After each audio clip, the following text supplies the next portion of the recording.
Thank you so much. Well, ladies and gentlemen, may we request you all to kindly settle down. Thank you.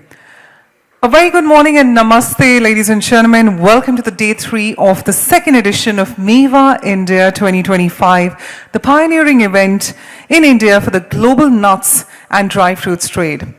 My name is Bhavna Bhate, in the industry for over 16 plus years, and it's indeed my honor on behalf of the Nuts and Dry Fruits Council India to welcome all of you to yet another exciting day, which is the day 3 of Mewa India. Ladies and gentlemen, over the next few days, what you have seen, and today especially, we're here to highlight some key topics. And the last 2 days have been fantastic, of course, ending with 2 great evenings and nights to welcome all of you. We've had 300 plus exhibitors participating from 30 plus countries and more than 10,000 plus attendees in the much desired and luxe venue in our country. Well, for that, if I may request all of you to please give a big round of applause to the Nuts and Dry Fruits Council India for this fantastic initiative they've done. Well, Mewa India 2025 presents that exceptional opportunity to connect with the industry trailblazers, buyers, sellers, and the international delegates, highlighting the vibrant and evolving Indian nuts industry. Of course, day 2 saw the insights on panel discussions around exotic nuts, berries, almonds, cashews, raisins, apricots, and dates towards the end. So we ended the evening yesterday by saying, let's have a date with the dates.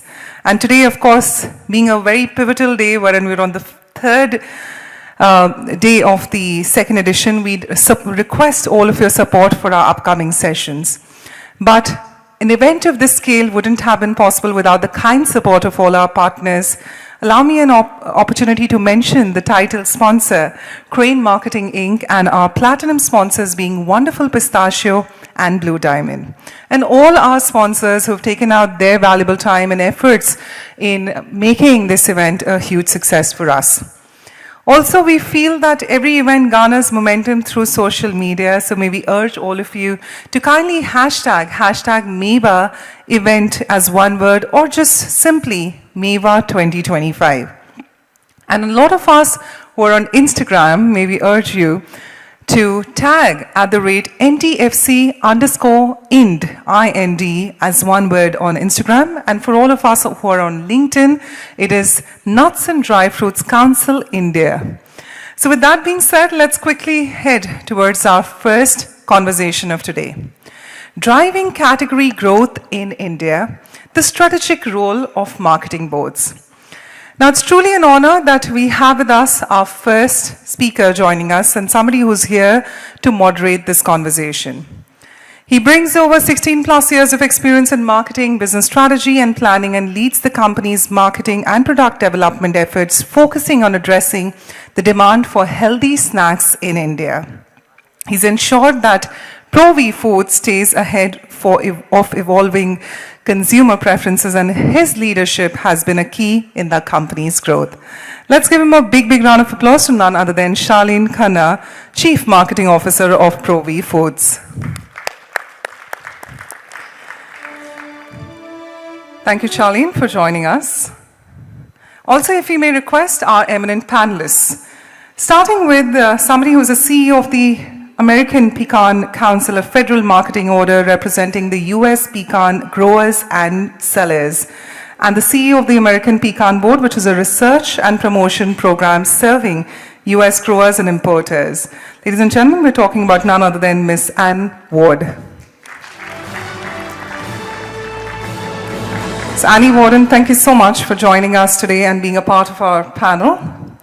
With that, allow me an opportunity to now call upon the board member of the Black Sea Hazelnut and Products Exporters Association, somebody who's been working as a managing partner at the Dost Hazelnut Company in Turkey. He's also elected as a board member of the Black Sea Hazelnut and Products Exporters Association. Let's call upon none other than Sinan Atiq.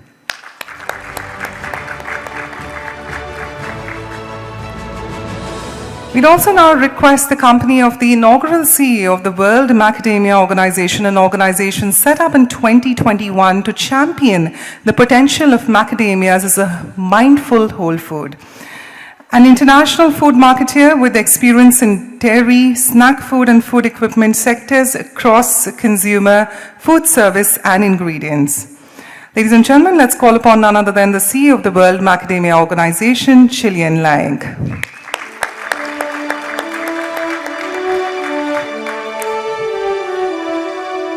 Our next speaker brings in more than 35 years of experience in marketing, product development, brand marketing, and, ladies and gentlemen, the global marketing communication.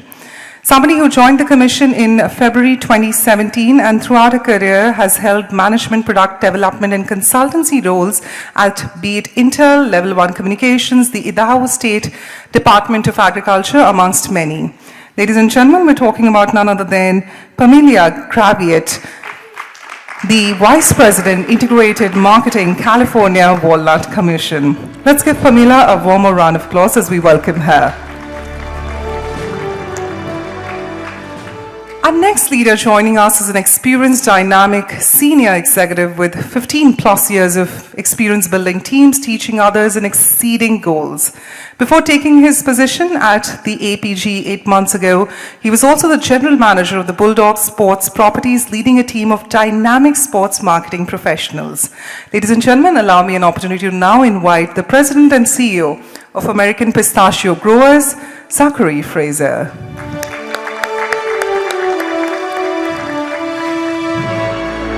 And next one is the director of the SS Associates, an international food marketing consulting firm based in Delhi.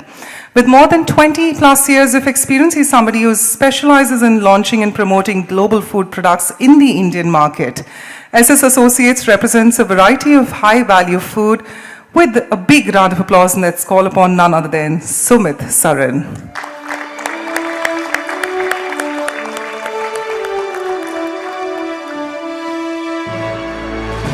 And as we have all our panelists on stage, may we request you to please be seated, and of course, our moderator further to take it forward. Over to you, Charlene.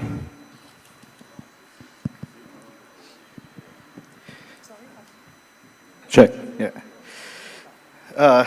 Good morning, esteemed panelists and guests. It's good to see everyone has recovered from last night's Garba and Dandiya session. I was just discussing with Pam earlier, right, that we would have probably driven up the paracetamol sales only with one night of partying here. So, you know, when I think at the risk of reiterating what may have been said in a couple of panels earlier as well, India truly is a snack nation, right? We have billions of mouths to feed and they all love their snacks. And I think no other category is growing as fast as the nuts segment within the snacking arena, right? And in order to carve out, for example, almonds, cashews, and raisins, per se, has been, over the last few decades, so ingrained into the cultural as well as the snacking ideas of India that we can see that the space is developing in order to introduce various other nuts, be it exotics today or the growing walnuts or pistachios, right? So one of the most important aspects in terms of growing this segment or growing a category is marketing, among others. You know, it includes but not limited to growing consumer awareness, product innovation, and of course, like driving trade partners with their support and initiatives, right? So I guess there's no one else here today besides our esteemed panelists with their marketing experience in order to understand and help us understand how we are growing this with the Marketing Commission's help across India, right?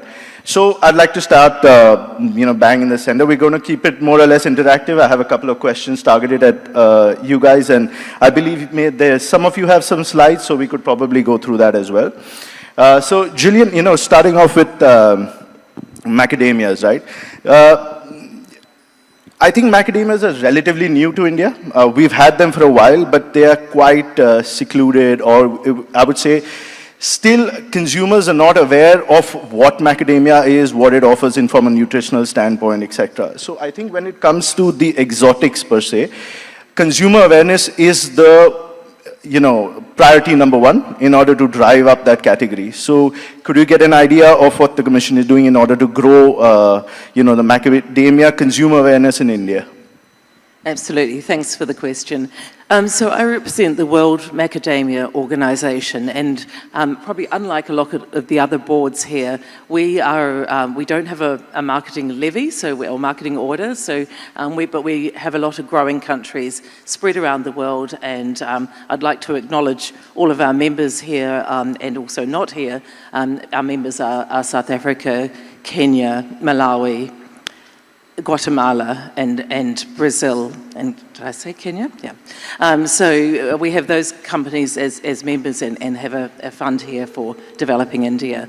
As you've mentioned, consumer awareness is really important. I actually think of here in India it almost being, or any developing country, 3 legs of the stool, and you need to keep all 3 legs in a little bit of balance, and that is consumer awareness, nutritional understanding, and also the trade. There's no point in having it on the shelf if people aren't aware of it and taking it off. There's no point in having consumer awareness if they can't then find it. But I have a couple of slides I'm happy to show. Sure. A little bit about what we've been doing in those 3 areas. Yeah. Could you please help us with Gillian's slides?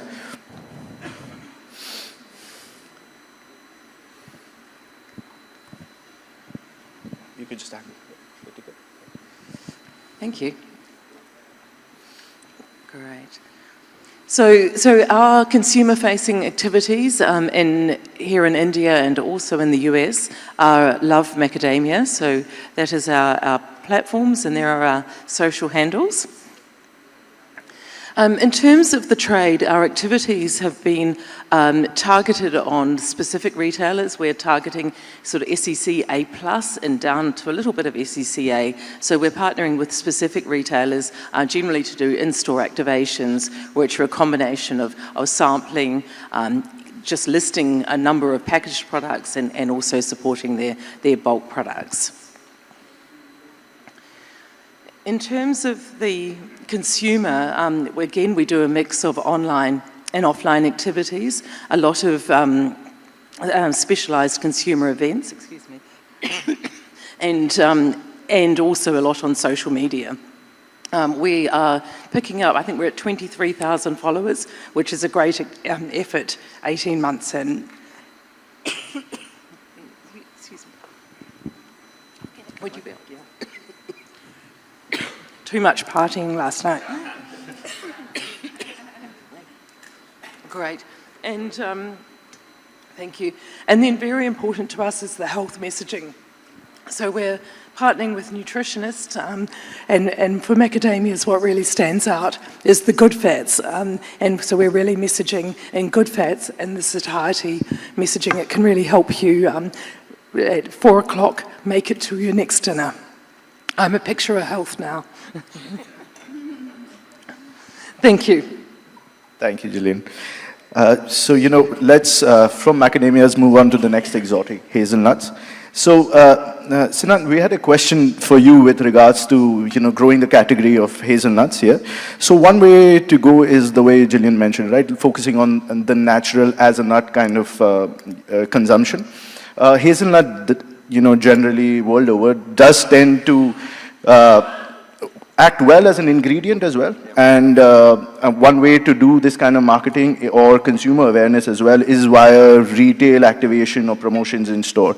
So could you give us an idea of how you guys are attacking promoting hazelnut there for? Thank you for the question. Good morning, everyone. We started our campaign 6 months ago, and before that we had some meetings with trade, professionals, importers, and the retailers in India, and try to understand the market conditions. And the thing that the hazelnut is well known in the world, but despite the potential of the Indian market, the hazelnut was not very well known in Indian market. So at first we tried to understand how we can promote our product here, Turkish hazelnuts. So we understood that the market is very have a good potential for nuts, and Indian people are consuming it as a snack and as an ingredient in chocolates, in some sweet products as well. So we divided our production as a promotion campaign in some target. Some with target stages, and the first one, the biggest activity we did until now was with Haldiram's. So if you can start the presentation, please.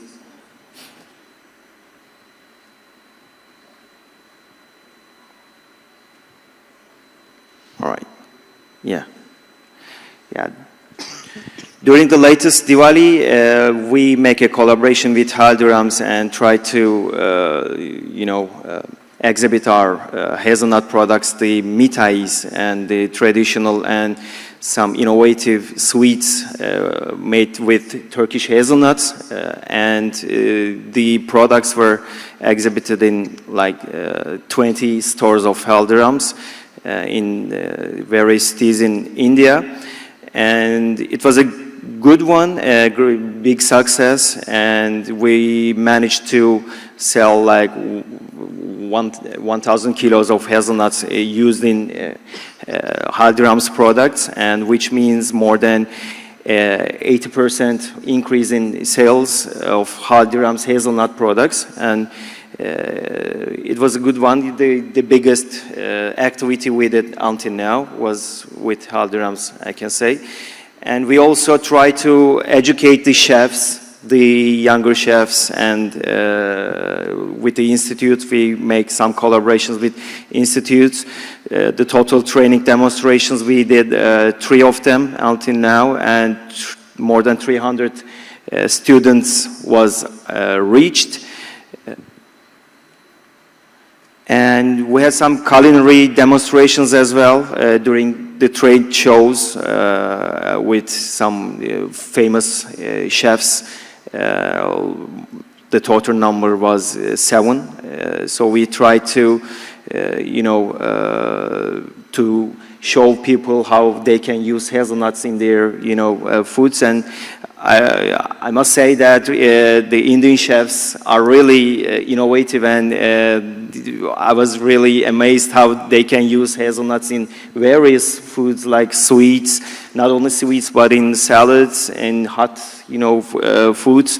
Even in Turkey, our chefs are not as innovative as Indian chefs, and we don't use hazelnuts in that various foods. But here, they made lots of tasty, very beautiful foods, and they showed how hazelnuts can be used in foods and sweets, and nutrition events as well, because Turkish hazelnuts are very high in vitamins, very good for your health, and we try to show the people, how can hazelnuts be good for your health. And we participated in 4 nutritional conferences and reached more than 1,000 nutritionists, and try to understand, teach them how the hazelnuts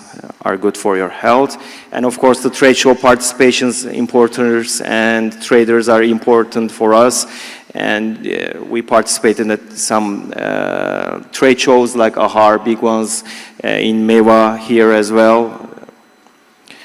And of course, social media, we are trying to, introduce how you can use hazelnuts in your foods. Yet some recipes there, nutrition, and we give some information in our website.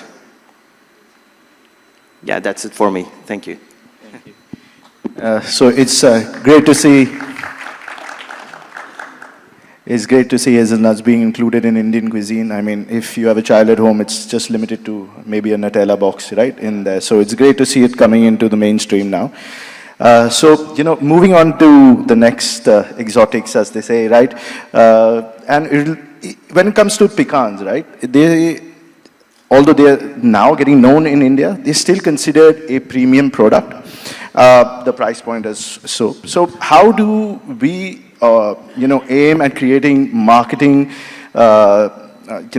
campaigns or segmentation in order to merge the premiumness as well as the accessibility of pecans in India? Yes, thank you very much and good morning.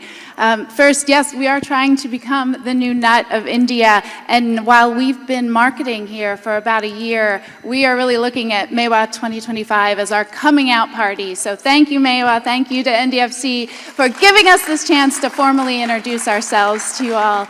And on behalf of the growers that we have here and processors, we brought a delegation of about 20. We're so happy to be here, and we have growers producing pecans all across the United States. They're actually grown from coast to coast, and everywhere I go, everyone in America is excited about the potential of this country and what we can do to be a part of your trajectory. So thank you for the hospitality. Yes, it is a premium product due to its price. Part of the reason for that is that pecans are more expensive to produce. Our trees have lower yields. And also, as you all know, there's a tariff, as well as, hopefully soon we'll be able to send you in-shell pecans so that we can reduce the price further. But what you get with that price is quite a premium, high-quality product. So you might not know that the nutrition value, even though you often see pecans in sweets, they have the highest antioxidants of any nuts. They're a very heart-healthy food. In fact, we have studies that show that they can help stave off pre-diabetes, which, like America, I know India has some challenges with chronic disease. But beyond that, it's the taste and the versatility. Did any of you see Chef Harpal Singh do a demonstration yesterday? Well, when I first met him a year ago, and I asked him about how he cooks with pecans, he called them the chef's delight. Because they have such versatility, they have such a unique flavor profile, you can mix them with sweets. They work well with savory or salty spices and things like that. So we believe that versatility really lends it to high-end cooking. Hospitality is a place that we certainly will be showing up. High-end grocery stores, which we know in India have been growing at such a rapid rate. So we're focused there. We've also spent a lot of time with the importers. So especially many members of NDFC, the board members have come to the United States, met with our growers. We asked them for advice. We think it's really, really important that as we enter a new market, we are very cognizant of where you see the business opportunities, where you see it fitting into the culture. I know that India is looking for new culinary imports from other countries, but you're also really promoting your own regional cuisines. And so how do we make sure that it fits within that? And so our strategy right now is to really fit into that premium market, but I think that within 5 years' time, I'm going to come back here, and our growers will begin to produce more. We'll have more relations with you all, and you will see us fit into a much wider swath of the Indian public. That's great. Yeah, we look forward to have an equivalent of a pecan pie in India, right? That's how it should work. So, moving on to walnuts here with you, Pam. I mean, before I get to the business end of the question, right? I mean, there is a lot of demand for the golden suits we saw yesterday. So if, you could probably share the tailor's name, it would be really helpful. I can pass it on. Absolutely. So, Pam, walnuts have been ingrained in our Indian cuisine for a while now. I mean, we have it in halwas, all over the place. So the idea is, it is traditionally used in a more older population per se, right? We need to maybe connect walnuts to a younger generation, the millennials, the Gen Z, and who tend to have two important aspects of consumption patterns today. One is they are more likely for daily snacking, and the other aspect being they are more, bent towards utilizing it for a health and wellness purpose, and hence focused on nutritional aspects. So how would, the Walnuts Board be focusing on creating a, marketing campaign or efforts in order to drive that kind of consumption? Sure, thank you, and it's a pleasure to be back. What's kind of unique about us is we've been investing in the Indian marketplace about $10 million over the last 15 years.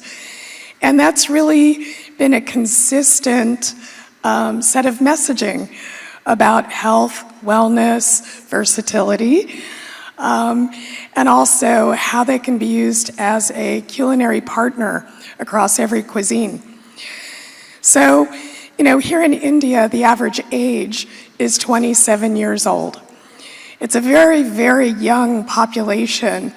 And when you think about their consumption desires, they're looking definitely for things that provide health and wellness, but also that are something that's a natural product. They don't want something that's super highly processed. So that's where walnuts really come in, is they become part of that nutritional toolbox for someone, whether they're young or old, but they can become a really healthy snack, just raw or roasted. There are companies here developing flavored walnuts. So instead of having a crisp or a cracker or something else that's not as healthy for you, the walnut is the core ingredient, and then the flavoring is what makes it exciting. We've also seen a lot of innovation here in how they really are incorporated into traditional sauces. So if you think of your curries, you can grind the walnuts, turn them into a walnut cream, actually, and that can become part of the sauce base where it doesn't use the flour as a thickener. And that's really interesting to the millennials and Gen Zs because it opens up a whole new flavor, and it also says, oh, I can take grandma's recipe and then put a twist on it and love the taste, love the texture, but it's healthier for me. So we also talk to people about, heart, diabetes, cognition, gut health. We've been investing in scientific health research for 31 years. And so this is an area we know very well. We have continuous research that goes on in various areas, as well as things that really concern particularly the millennials that are looking to have children. There's fertility issues around the world. And walnuts are actually showing promise that they will help with fertility. So, it's the oldest tree nut known to man, actually the oldest fruit. It's been around for over 7,000 years. So people have been consuming them for a very, very long time. And we're just trying to find new ways to have them be exciting to the new generation. All right, great.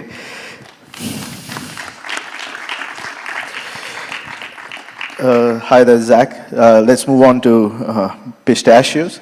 So, Zachary, we were discussing earlier as well. APG has done a number of campaigns. I think pistachios has grown very well over the last maybe 3 years, I would say, post-COVID. I've seen it enter a lot of grocery baskets now, which wasn't earlier, at least in the roasted, salted form, right? The recent campaign, right, you have married two loves of India, food, snacking, and cricket. Right?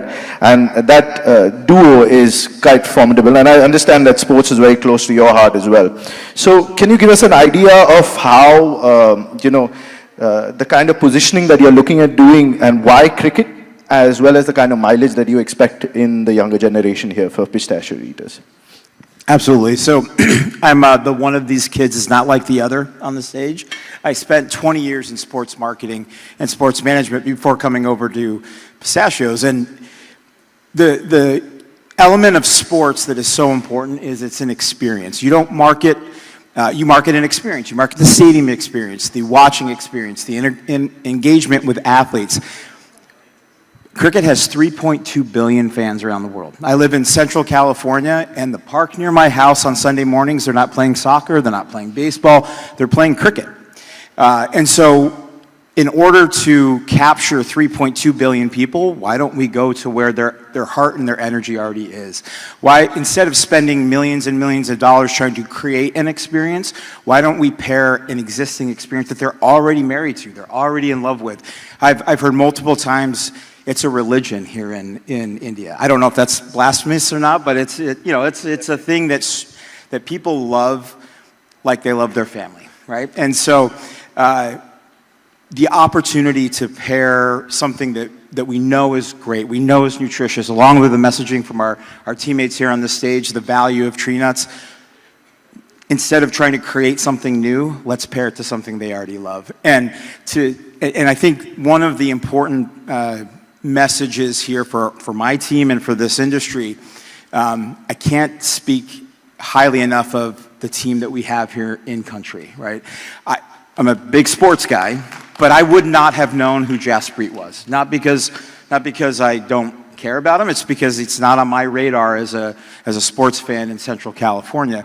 But Sumit and his team and his collaboration with our team in the United States, that up and down teamwork allowed us to have experts in the space that connected us to the right athlete.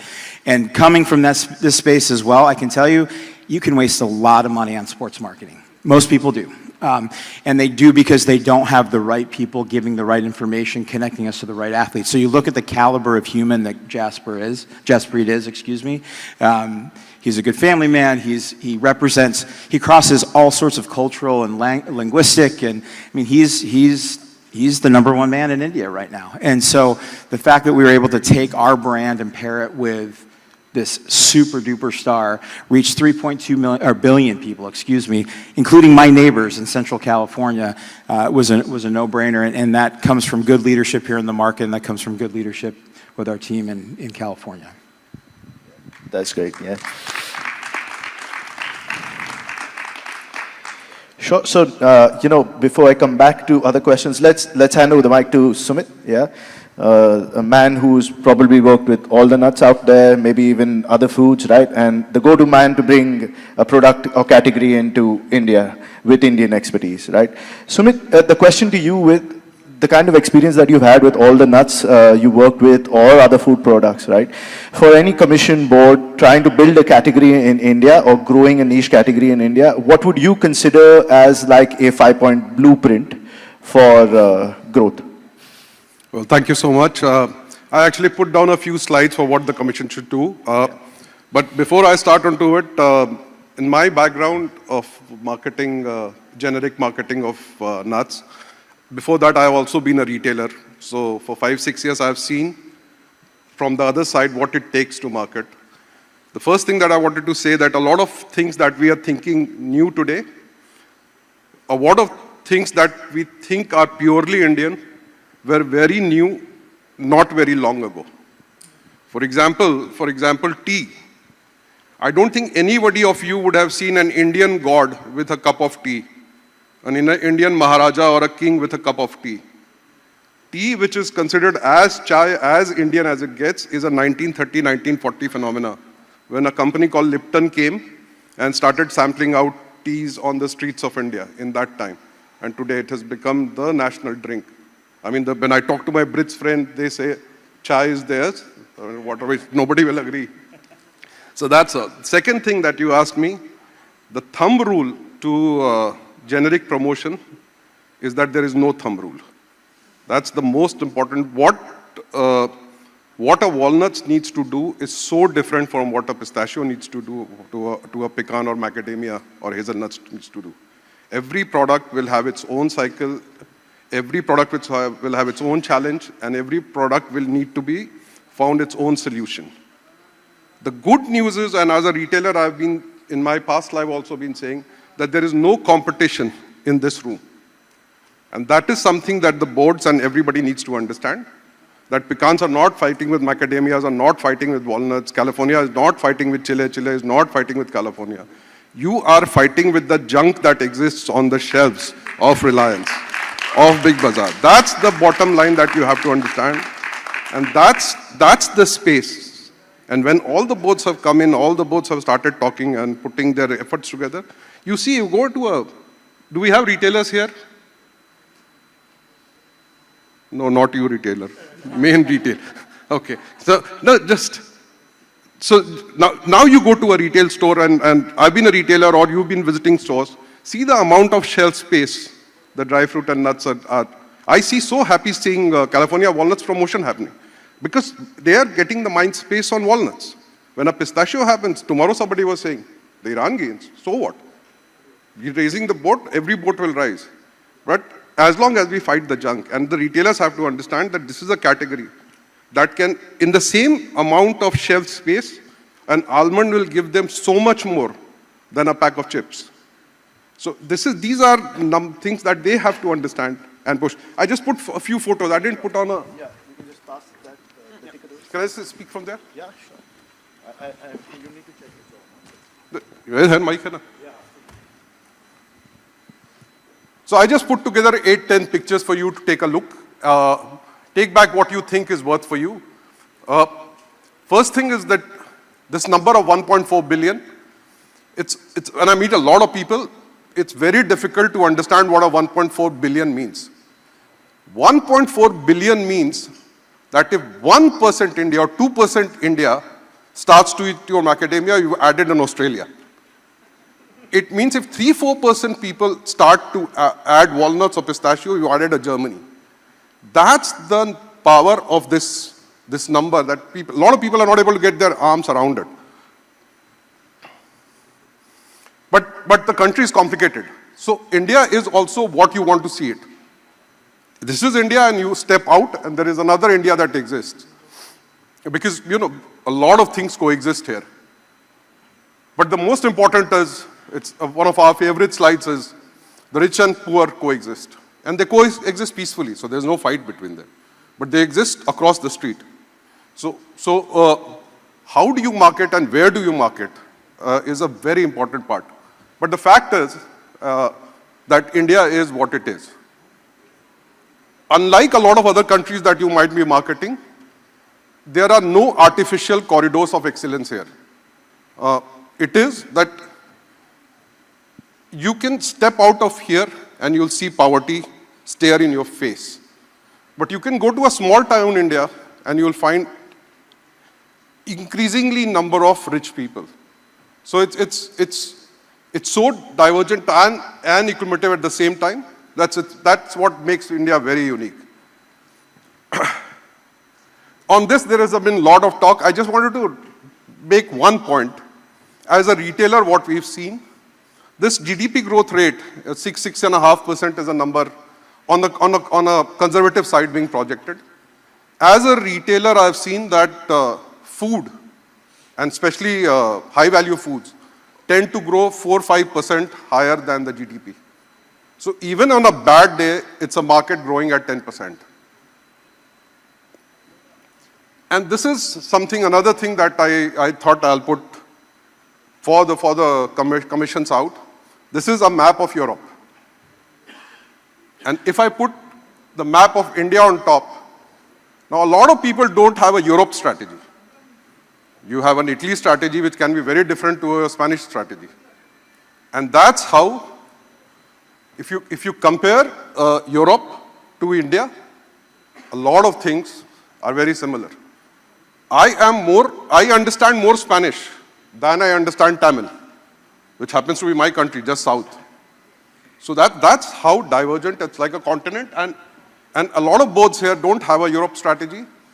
You have to think through on an India strategy, how regional, how those biases exist. So only in 5 minutes, these are my 10 simple mantras. If you like it, take it. If you don't like it, ignore it. But my mantra number 1 is that troubles will not go away here. But the opportunity will grow. So if you're waiting for India to improve, we will be here 3-4 years in Mewa somewhere, and these same challenges exist.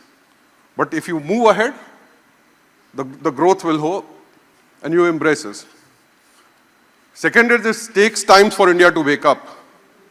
But when it does, it's unstoppable. And in multiple product categories, we see this.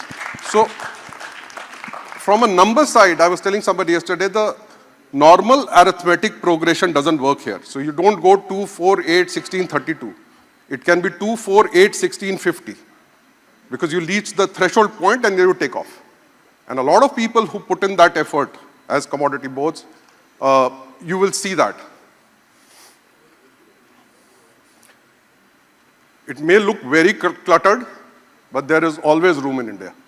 It's just that you have to find where that room exists. This was actually a picture from my office here in Mumbai. So you cannot be everything to every Indian. And that's why I was saying that the thing for walnuts will be different from pecan to macadamia to pistachio.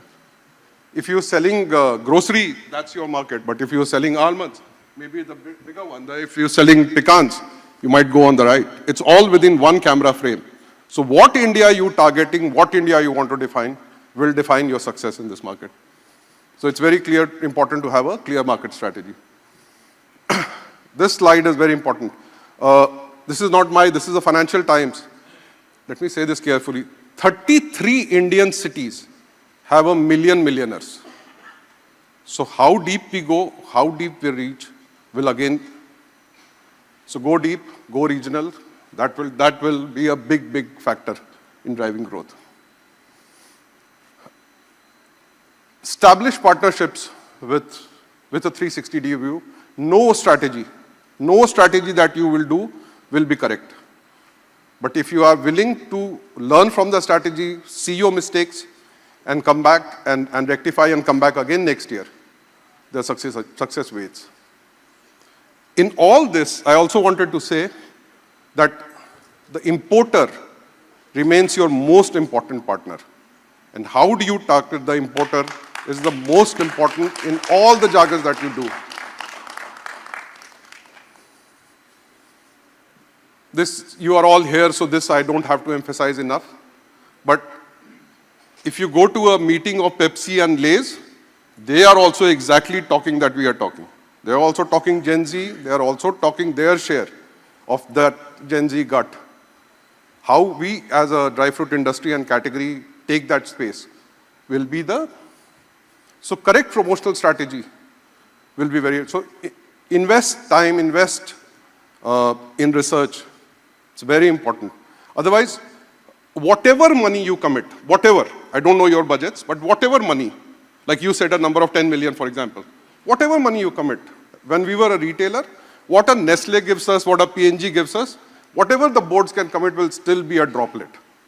So it's not just money, is that you've got to figure out where that dollar needs to be spent. And why I was just asking if there are retailers in the room, stay away from photo ops. It's so important. Get the retailers to talk volumes. Once the volume comes, a volumes play come, then you will see, and retailers also gain. What happens sometimes is retailers get caught into, in our retail jargon, it used to be called OBI, which is other business income, which is like generating money to basically balance the EBITDA. So make sure that the promotion are running to grow the category.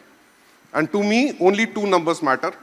One is the volume number, second is the value number, and only one feedback matters, which is the feedback from the importer. Because it's their money, they have one who invested. Importer says that the promotion was successful, then the promotion is successful. Firecrackers in India is a disaster. So if you come here, burn one big, and then go away, that's a disaster. Candlelight succeeds. Thick and thin, good and bad, if you stay in, this market will reward. Long-term plan, I mean, I believe all of you believe in this. But this is a picture I put of a bamboo tree.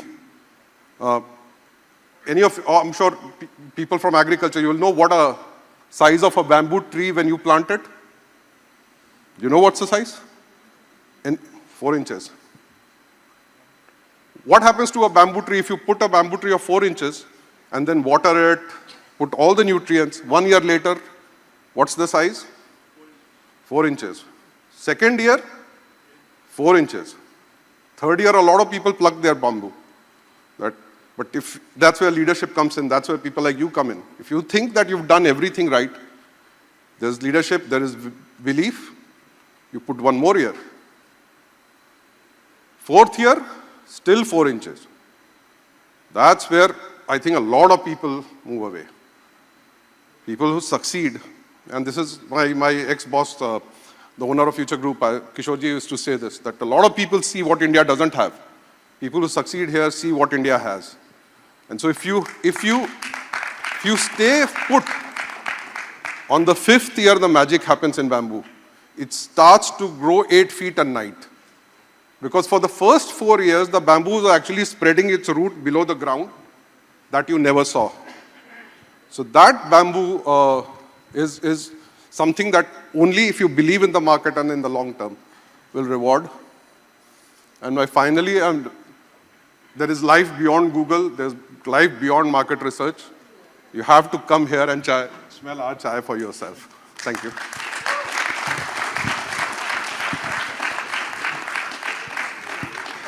Thank you, Sumit.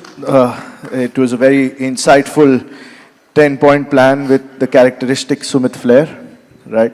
So, with that, I think we will be wrapping up the panel discussion. We hope with all the marketing efforts being put in, we can see pistachios maybe as omnipresent as cricket soon, walnut being taken as a snack of choice for the Gen Zs, and the exotics not exotics anymore soon. Yeah, move into the staples. So that's how we hope to see it move further. Thank you. I believe that's it from our end. If the audience has, we have maybe about 5 or 10 minutes. If the audience has any questions to take up, we would be happy to do it. Yeah. So can I just... time for the audience questions. Can we get the mic passed? I believe somebody was saying something on the stage. No. All right. A microphone, please, to be passed. Firstly, can we give them a big, big round of applause? What a fantastic discussion. It's been a big thank you. We were backstage, of course, hearing all of you out, and we could see the enthusiasm and the knowledge sharing which all our eminent panelists have done, and we would like to express gratitude on the same. Can I urge the back-end team to quickly pass the microphone?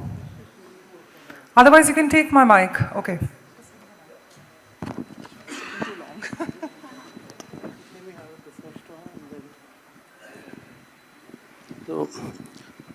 Very good morning to all, and to all the marketing boards sitting on the dais and all who are here. Just a message from NDFC and all the Indian importers. Sumit ji gave a fantabulous, I think I have to create another word for it, but I think that sums up the India story for you guys, and we do understand, and we've seen it already. I think he's just reiterating, but we have seen that you have been planting a bamboo tree. I mean, we've seen that. Some of you have already been doing it, and some have started that journey. So we would want you to keep nurturing that bamboo plant, and you will see that 8 feet happen for sure. But otherwise, we can't thank you all enough. Now there are more marketing boards coming in. We discussed Turkish dried fruits yesterday, pecans. We are just seeing the result. Macadamias, hazelnuts, walnuts, pistachios, we've already seen some. But on behalf of the Indian market, Indian importers, we can't thank you enough. We can't thank all the boards enough for what has already been done and what we hope will be done in future. On our part, as importers, we will go that extra mile. As part of the trade, we will go that extra mile to take those risks, to bring in a product which nobody knows. But with your help, we will be able to make it reach every nook and corner of India. So thank you again to all the boards, and thank you. This is on behalf of not just NDFC, the whole nuts and dried fruit trade, I can say. Thank you, Mr. Jain. Now let's give Mr. Jain a warmer round of applause, always very encouraging on the forum. Of course, we'd like to give the microphone, we'd request your question. No, there's no question. Just adding on to what Sumit and Gunjan said. I mean, all the boards are doing wonderful job, no doubt about that. But partnering with the Indian people, Mansi, Sumit, Devna, is much more important, than investing, because they know the crux of India with 29 states and so many languages. Where do we go down the street is more important. So the complexity of India is for sure, but with ample opportunities. But for that, you need to understand the Indian culture. And people like Sumit, Mansi, Devna, they bring a lot of value to your marketing. How do we reach tier B, C, D cities? So the clear-cut plan is stay invested into India. It's going to give you a lot of results. India is, as Gunjan said earlier, India is not about nuts. But it takes a bit of time for us to stay loyal to the nuts. So there's no competition. I mean, there's enough space to be created for macadamias and all. But partnering with right people, investing in the importers, because they are the first line warriors who invest their lot of money and bringing. I mean, Haldirams and all, amazing people to, create opportunities. But who invests? It's the importers who invest, put their money. So invest in people who are doing about 80% of the trade here, wholesale basis, who are pushing them.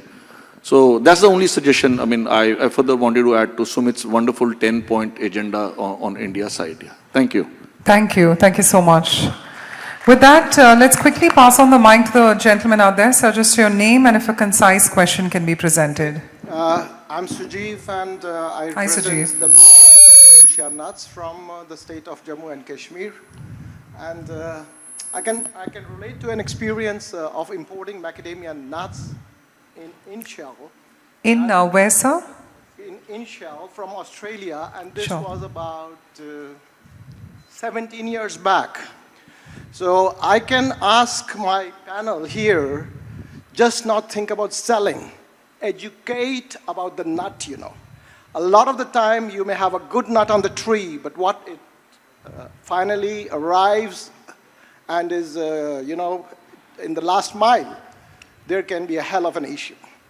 You need to educate the people how to store, how to handle, how to crack. And macadamia is one nut, that's just like a small baby. Walnut, similar. So a lot of the people are not aware that macadamia has a high fat. And with the climate in India, humid and hot, they are the enemies number one.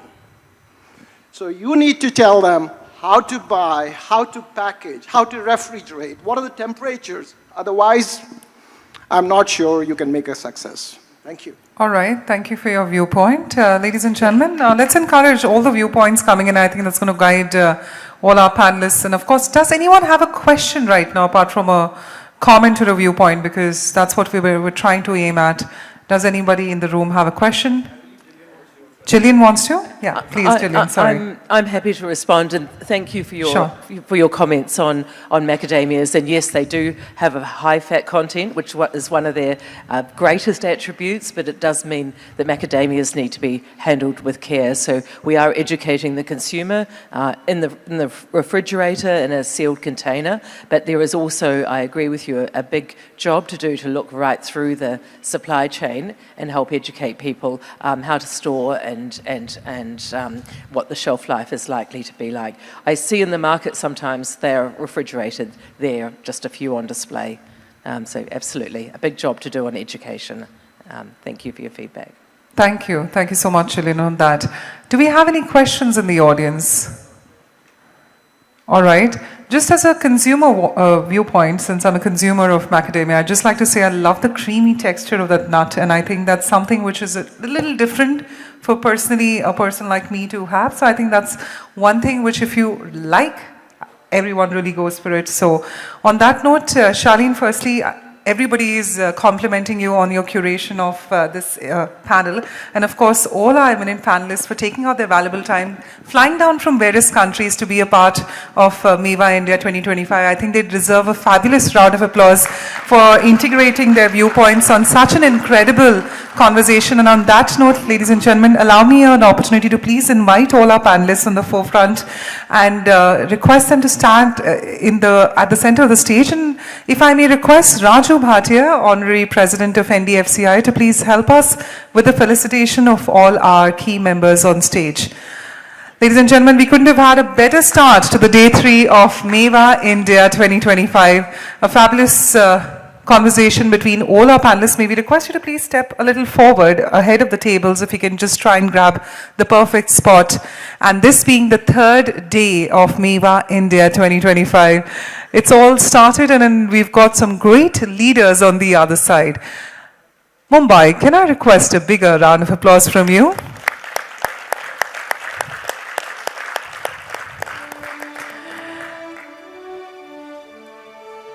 And as the photography and videography continues, may I request the back-end team to send the mementos on the stage, as we're going to be now requesting Mr. Raju Bhatia to help us with the individual felicitation of all our key members. So with that, Mr. Bhatia, and first up, Shaleen Khanna. Shaleen, if you can please step forward along with Mr. Bhatia. Let's get them in one frame and a little bit in the center if possible.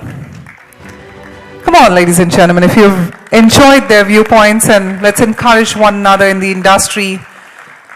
Shaleen, thank you so much for moderating the session. May I now request Anne to please step forward. A warmer round of applause for Miss Anne Warden. She's been fabulous in the talk, and of course we look forward to her viewpoints throughout. We're also going to be now requesting Mr. Ateek to please step forward. A bigger round of applause, ladies and gentlemen. Sinan Ateek. And at the day 3 of Mewa India 2025, some great conversations coming in. We're now requesting Jillian to please step forward along with Mr. Bhatia. Thank you so much, Jillian, for joining us. Let's encourage her with a warm round of applause.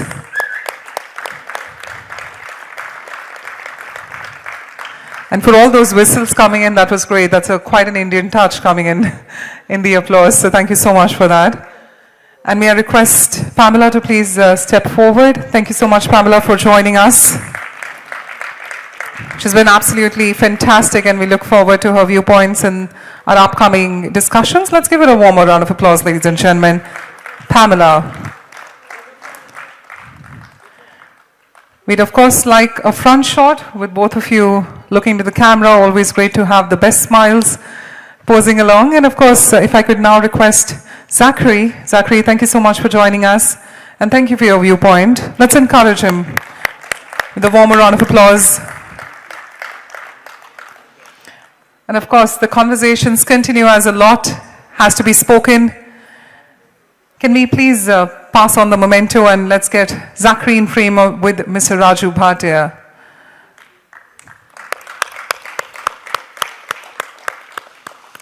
And this is all what Mewa India 2025 is all about: collaborating, getting to know one another, and of course learning from the best. Sumit, may I request you to please now step forward. Sumit Saran, what an honor having you on this panel. Can we please request the memento to be passed?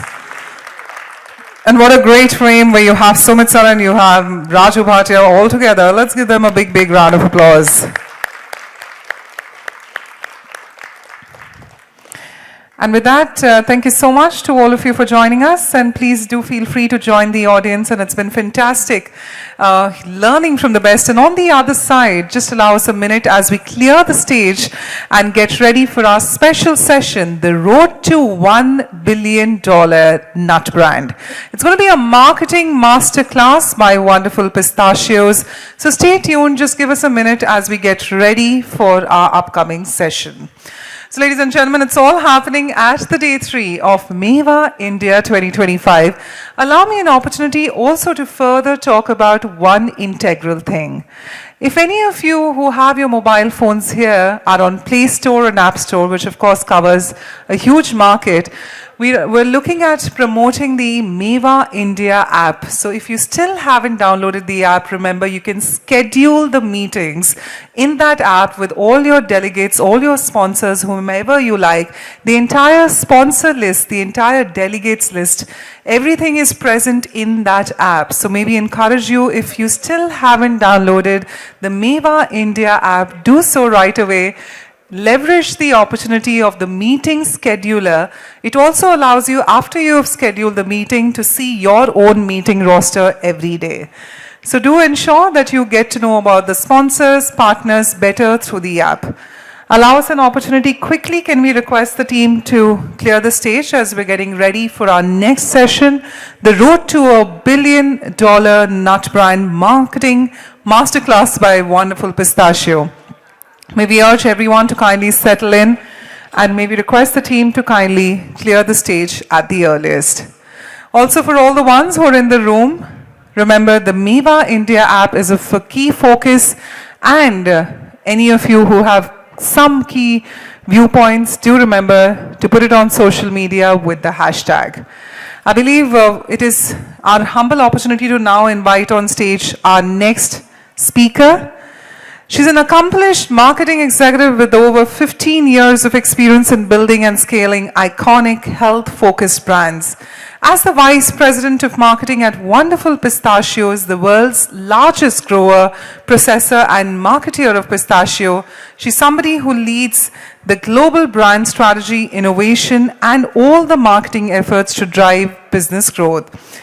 She brings a unique blend of strategic insight and operational expertise, having held several roles spanning category development, trade marketing, shopper and consumer insight, and sales strategy and finance. Ladies and gentlemen, allow me an opportunity to now invite on stage Diana Salsa, the Vice President Marketing of Wonderful Pistachio. Let's give our lady a warmer round of applause, ladies and gentlemen.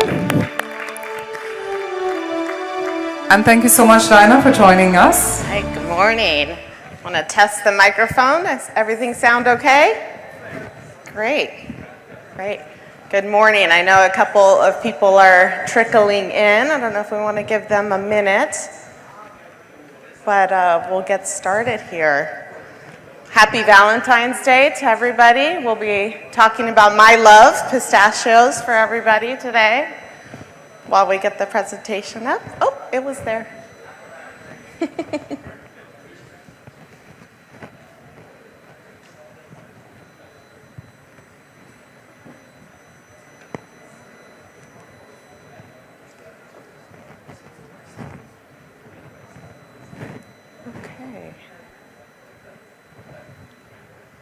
Shall I go ahead and get started, or do you want to give me? Sorry. Yes, wait. 2 minutes, okay. I don't have any jokes or music, but.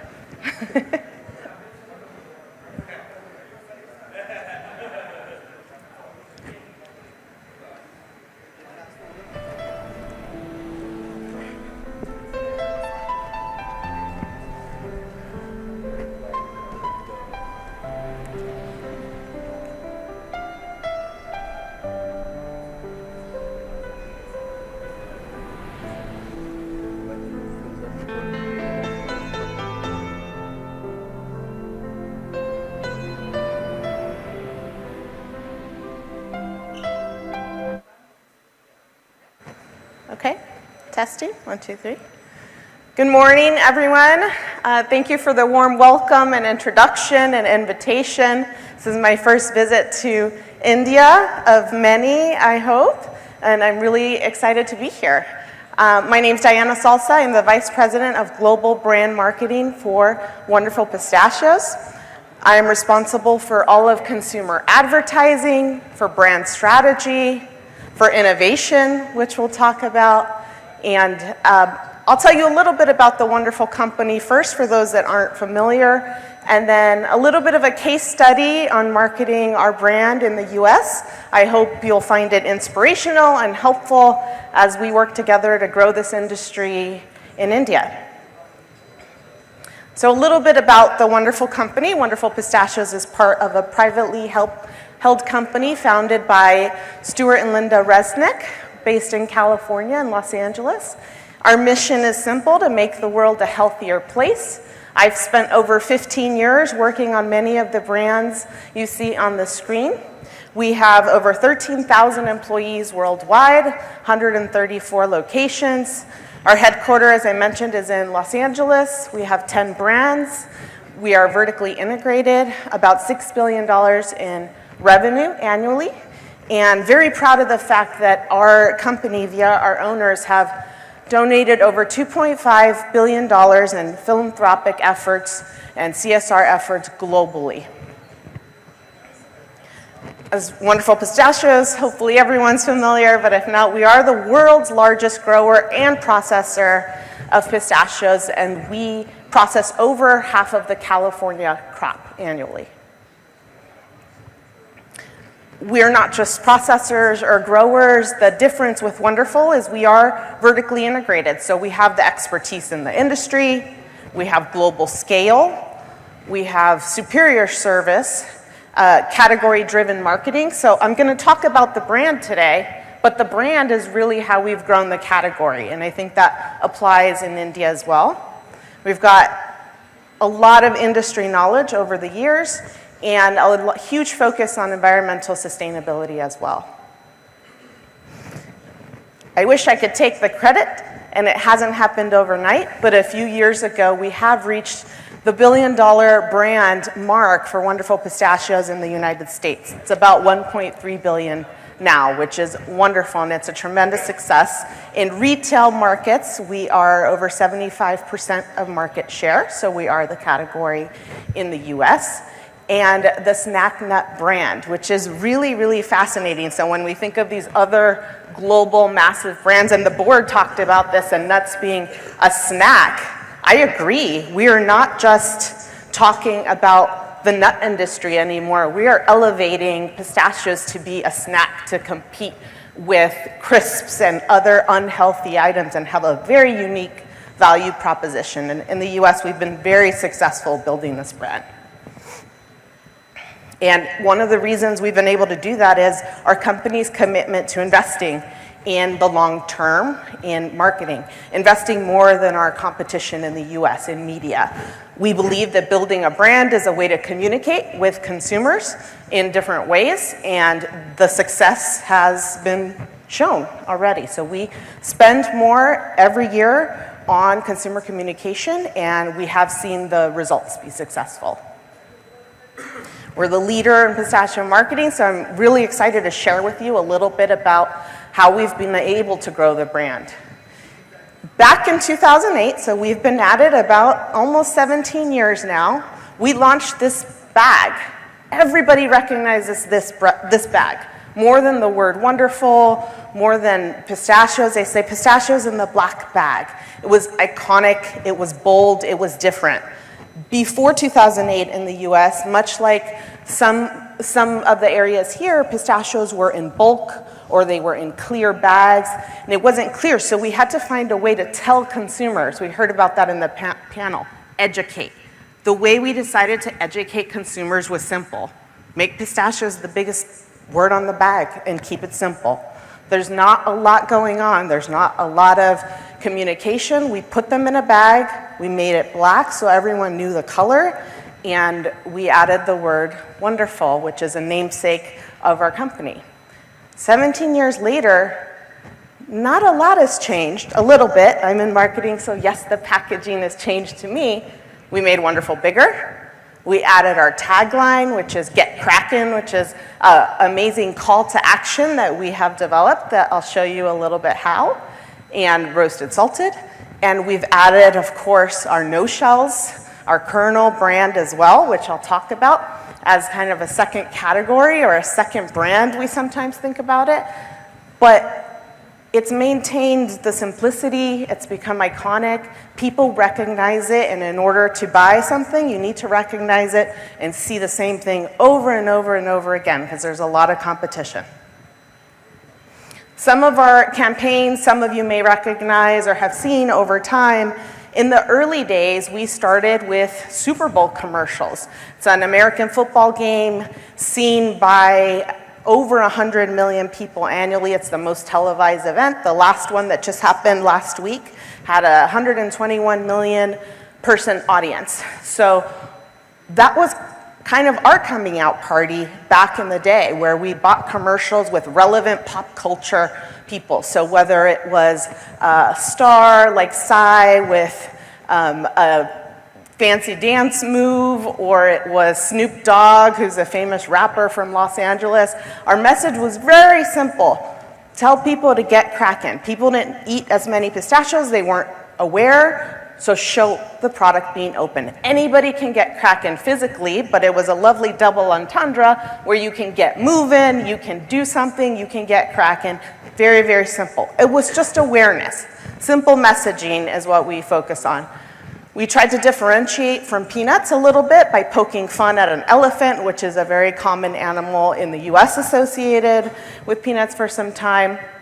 And we also do a lot with sports marketing because we do research, and we found that in the US people would eat pistachios while watching football. So let's partner with some football players and show people how they get crackin'. We also learned later that now people are very focused on protein, so we started talking about protein. One message at a time. On the top, you'll see there were some campaigns for no shells, which I'll talk about, and you'll notice I say no shells. I know the industry, we talk about kernels.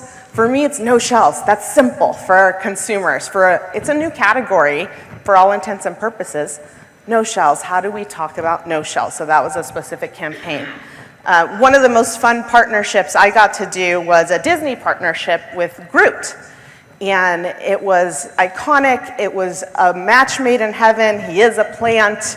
We were talking about plant protein. Normally, Disney is a very, very protected brand. You've never seen any Disney character like Mickey Mouse touch a product or a brand. You'll notice Groot has a pistachio in his hand. It was extremely incredible that we were able to do that because of our brand's history and reputation and Disney. So that was an amazing partnership we got to do in multiple countries. Now I'll show you a video a little bit about the history of our advertising that's helped us get to $1 billion.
Those are just some fun examples over the history of Get Crackin'.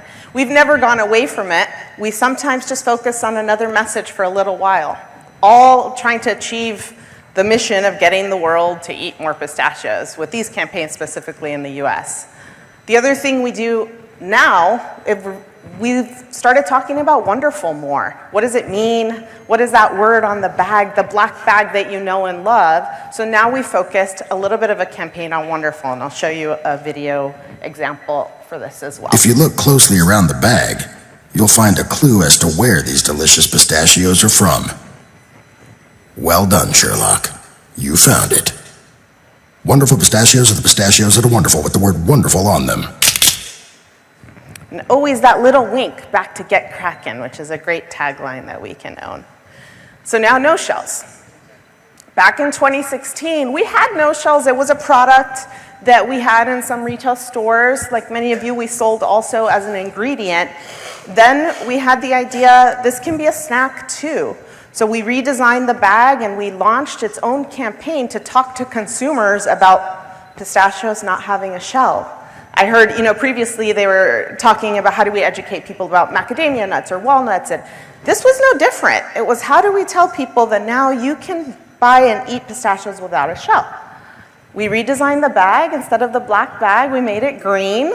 So now it's something different. Everybody had known the black bag for a long time, so this was its sister. And we treated it as its own brand with its own campaign to tell people one message: they don't have shells. When we launched with our regular salt level and also lightly salted for those who wanted a lightly salted or lower sodium version. And ever since, we've been launching 1 to 2 flavors about every 2 years. The first was honey roasted and chili, so a spicy one, a sweet one. Then we had sea salt and sea salt and vinegar and barbecue. Those are very common chip flavors in the US. So the strategy there was to try to get people who were eating something unhealthy to switch at least one time or buy something in a flavor that they know, and that worked. They came into the category. Then we had salt and pepper, which was a variety we had in shell that we said, well, now let's try it on no shells. This past year, we launched jalapeno lime, which is very delicious. And for the first time ever, we launched a seasonal item, which was sweet cinnamon, as a test to see if we can be as popular as pumpkin spice latte. And it was very, very successful as well. And the important thing, let me go back a second. The important thing is, as we innovated these products, you might ask, well, maybe when someone buys a pistachio without a shell, then what? Do they stick with it? Do they go back? Do they buy extra? What we've seen is there's very little overlap between people who have in shells and people who love no shells. We essentially have created a second category and a second consumer base. They might not look that different, and they come into the category differently, but our messaging has attracted them, and they've stayed and grown. And we've seen that in the numbers. So since we relaunched no shells with this idea of it being a snack in the attractive green packaging and had dedicated advertising campaign, this business has tripled for us. Again, only 10% of buyers buy both. So this is a great story for our partners and for our retailers to think of no shells as an additional new category. And what we noticed since we started launching flavors, new business, incremental. A lot of those consumers are younger, they were trading from something unhealthier, and they were coming to try pistachios for the first time with the flavor. Sheldon, we understand that our no-shells pistachio ads upset you. And to show you how much we understand, we had these made. And you're gonna stop selling no-shells, right? No, they're wildly popular. What do we look like? Idiots! So the idea with that campaign was Sheldon the turtle has a shell, and he was really upset that we were launching pistachios without a shell. Like, what are you doing? How are you removing the shells from pistachios? It was simple, but the message was just, they have no shells. Ditch the shells. Very, very, very simple. We've been at that message for a few years now. Now people in the US understand that that's a snack, that's an opportunity. So now we've started talking about the benefits, one message at a time. People have a lot to see on their phones, a lot to see on their screens, they're busy. One simple message at a time. So now we're telling people they're great on the go.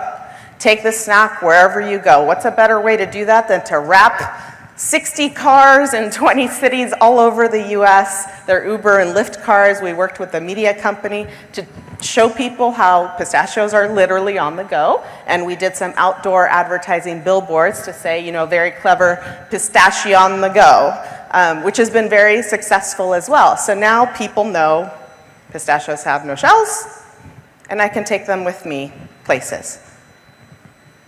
Another important area a lot of people talked about is health, and for us, protein is the message that we've been focused on the most.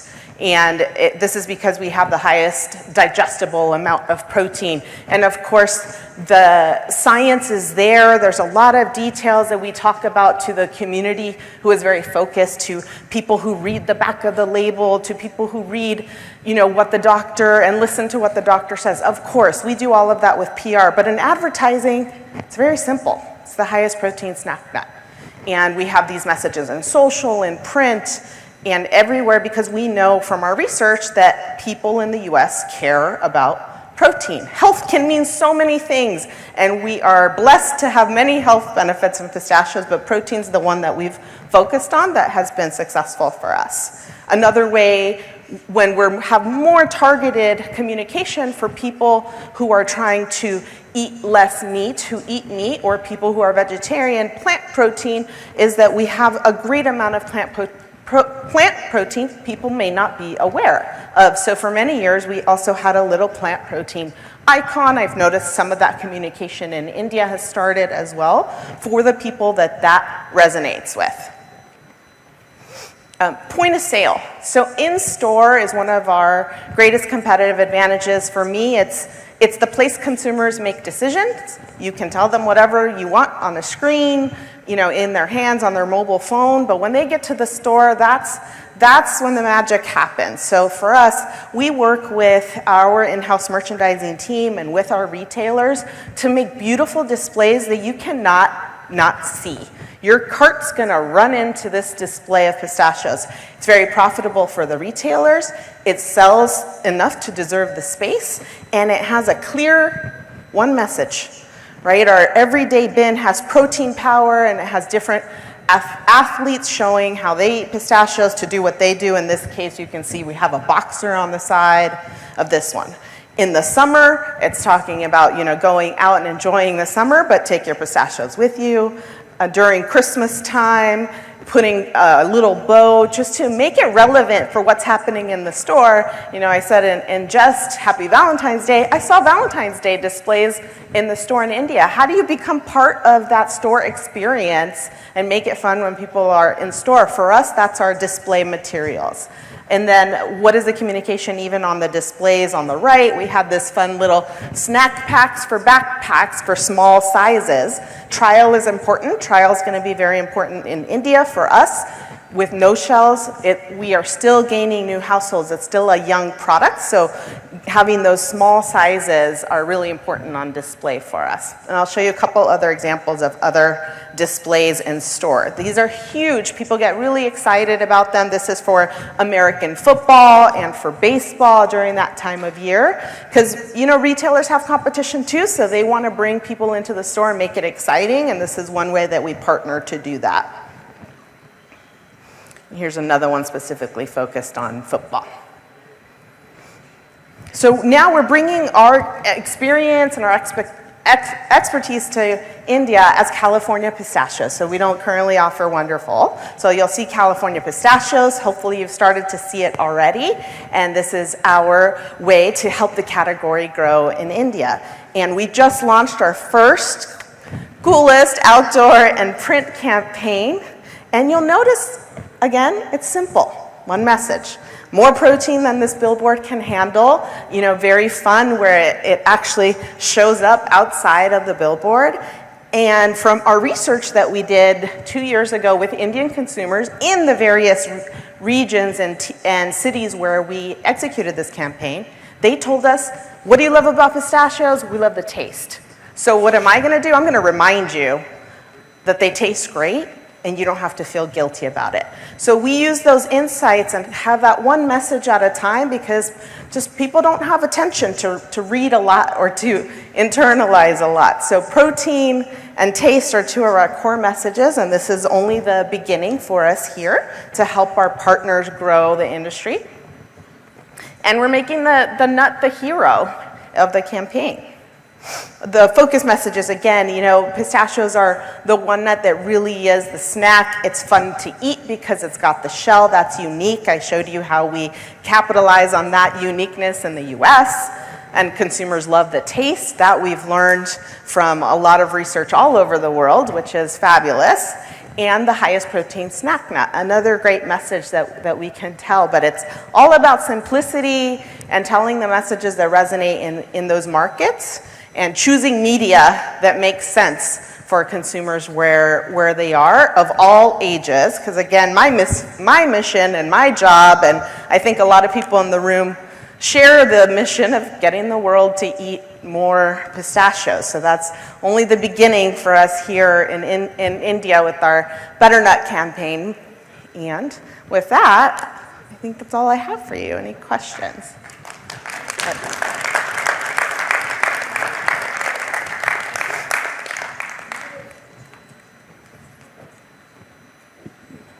Check. Do we have any audience questions? If yes, please raise your hand.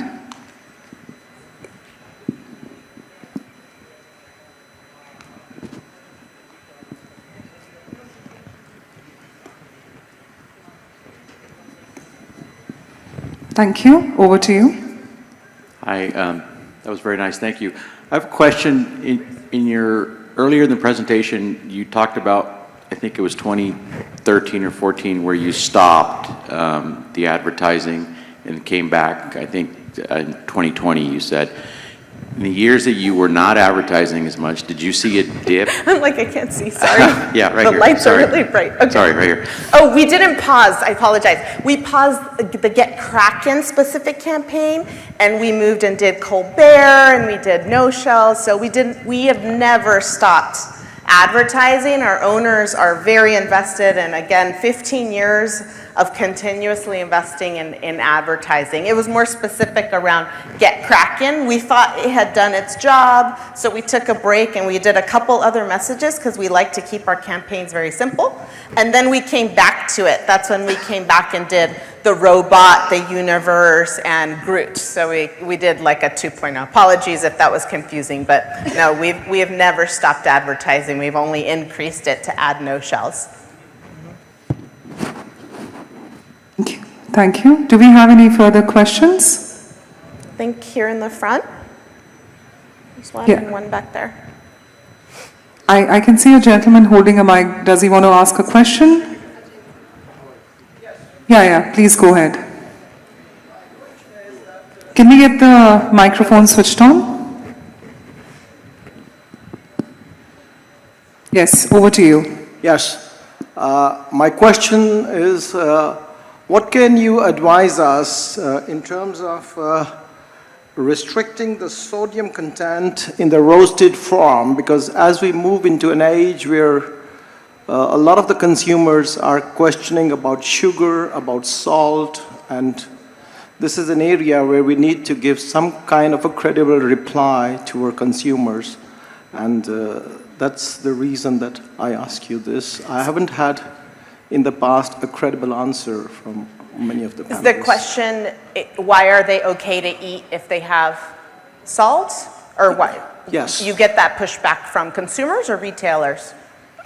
Mostly consumers. Consumers. I mean, I think it's about educating and working in the health community. Some things that we do in the US, similar to, I know APG worked with the doctor to do a diabetes study. There are many other published studies on nuts being healthy for you, and you can work with doctors or nutritionists or influencers in PR to share that message, because that's who consumers trust. Whenever you're giving a message, whoever's telling it, it's important. Who are they going to trust? They're going to trust a medical professional who's licensed. They're going to trust research.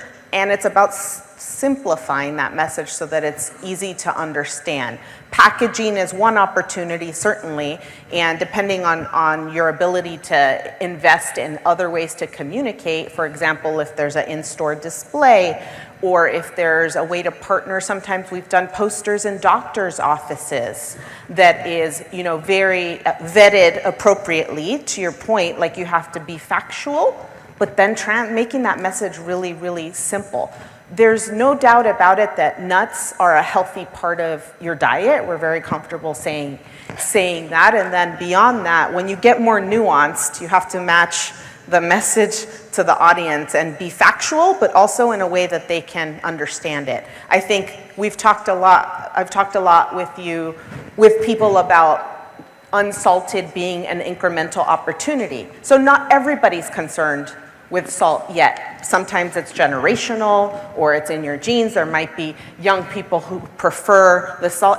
Nuts are still going to be better than chips, but somebody who's watching their blood sugar or their sodium at a certain age, that's a different audience. So you might not need that message for everybody. You might need it for that audience and tell it in a way that resonates with them. But you may also think about doing an unsalted product to say, hey, this is still even the lowest sodium nut that you can buy. So I think you can do it with product, with communication, with packaging, and certainly with PR, but you have to be committed to invest in the category, and that education, that takes resources. We've spent 15 to almost 20 years now building this brand, communicating messages, and it didn't happen overnight, and it didn't happen without investment from everybody in the industry, from the growers to the retailers to our partners and distributors. Everyone has to be aligned and focused to get more people to learn these messages. They don't just happen, but you need influential people who have the facts to share. I think we've got one in the front here. Thank you so much. Do we have any final question? If not, yes, right there. We'll just be able to entertain one question. Sir, on the left, extreme left. Two more questions? Yes, please. Two more given. Thank you. You're welcome. Quickly, please run towards them, and if you can just stand. Thank you. Just your name and a concise question. Over to you. Hi Diana, this is Rajat. I just wanted to check with you. You presented a lot on how you worked on TV advertising, and now that there are new age medias coming in, how your strategies have changed post that, or how your new age marketing has been. Yeah, absolutely. I was a little oversimplified today, but now almost when I think of TV, it includes streaming targeted platforms like Netflix, Amazon, Tubi, YouTube. These are all platforms that offer the ability to target consumers very specifically, either based on age, demographic, location, or based on interest. It's actually even better. So I say TV, I mean video, but it has changed. It used to be very simple. There were a couple networks, one Super Bowl commercial, you buy it one time, everybody sees it. Now, some people care about salt, some care about taste, some care about having fun. I have different commercials to show those different audiences. We are very fortunate to have a vertically integrated media agency and creative agency in-house.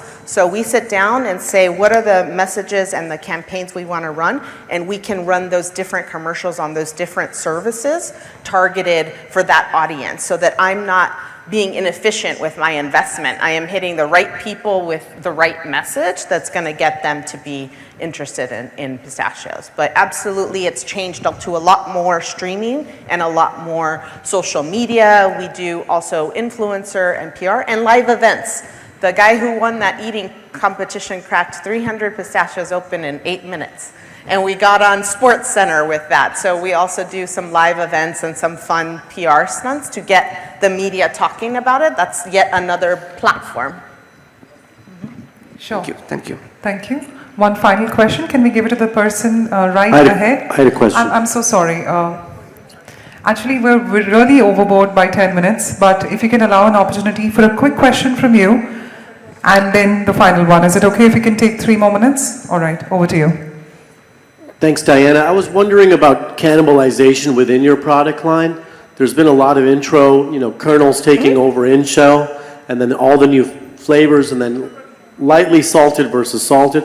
Can you speak to cannibalization even as your consumption grows? I'm sure there's some data on that. Yeah, it's actually, so only 10% overlap every year. So we have actually seen each flavor. The reason why I wait 2 years is because I do want to look at that data. Are we just, taking that business from another flavor? And we're not. It continues to grow. We continue to bring new people to the category with flavors.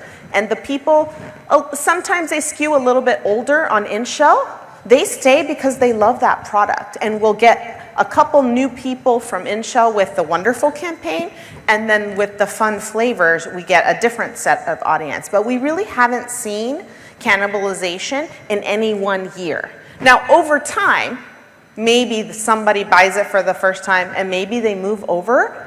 It's so much smaller than I thought. We were afraid of that, but it really has become a new category. And I think of them as 2 categories. It's like when we think of all the nuts represented here, I almost want to add a kernel and no shells as another category. And I think that's how we should think about it. It has, of course, all the benefits of regular pistachios. It is more premium and it has different usage occasion, but we really haven't seen a whole lot of cannibalization, which is great. That just means I'm getting people who otherwise weren't buying in shell because they don't want to crack it open, or it's not for them, they're too busy, they're on the go. It's just different people. They don't look different, but they want a different product for a different reason. Sure. Thank you. One final question to I believe somebody in the front wanted to ask. Yes, sir. One final question. First, I congratulate Wonderful for the work they have done. Thank you. Second question is, when a couple is going to have a baby, they think of him how to bring him up. If you are going to bring kernels to the consumer in India, how are you going to support the general trade, which is 80% of the market? This is my question. How to support kernel growth in India? Kernel, yes. Yeah, I do, thank you for your question. I do think of all my products as babies. I tell my team the same thing. This is your baby. You must launch it. You must grow it. You must celebrate it. You must tell people about it. That's the marketing. How are you going to support the baby? I think with our partners, help learn from the experience that we have, but like the people on the panel said before, work with my team here in India to understand how to tell that message in the best way with Indian consumers, because we position it as a snack, but there might be ingredient opportunities, there might be other opportunities, but the simplest message we've learned is first, tell them there's no shells, because they might not see it in the bag, they might not even, it's the simplest thing. I think that's first, and then watch it, learn, you know, like he said too, watch the data to make sure it's new people, it's no cannibalization, and go slow. And we like to say test and learn. Test few things, what works in one state may not work in another, or in one retail channel or size, but.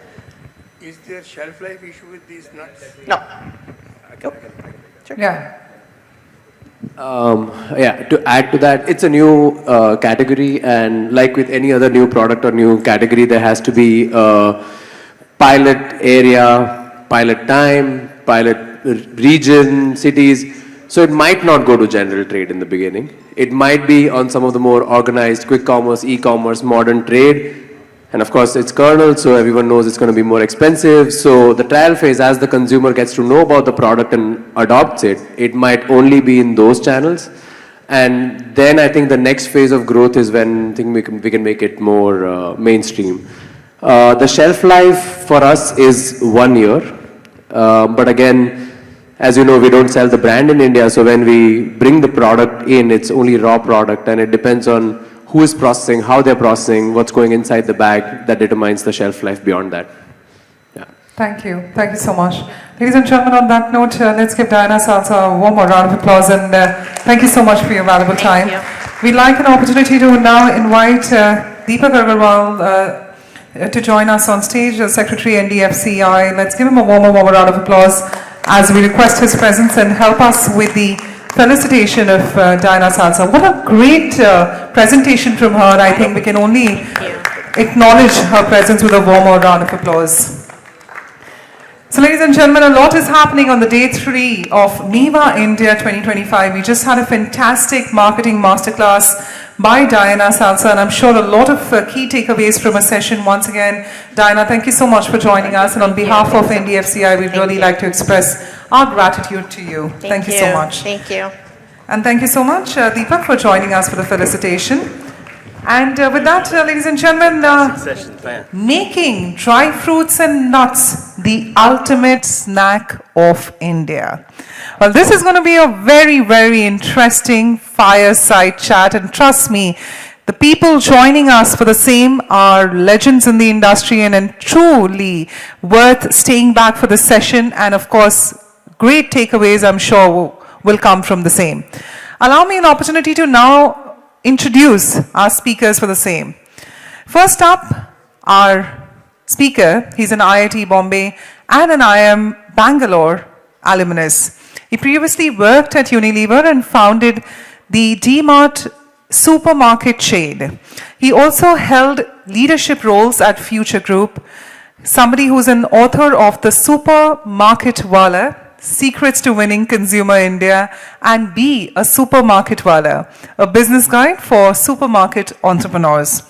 He writes the Supermarket Wala blog for Forbes India and has won the Golden Spoon Award twice for the most admired food and grocery professional at the India Retail Forum. Allow me an opportunity to call none other than Damodar Mal, CEO of grocery retail business Reliance Retail. Let's give him a fantastic round of applause. as we invite Mr. Mull, who's going to be joining in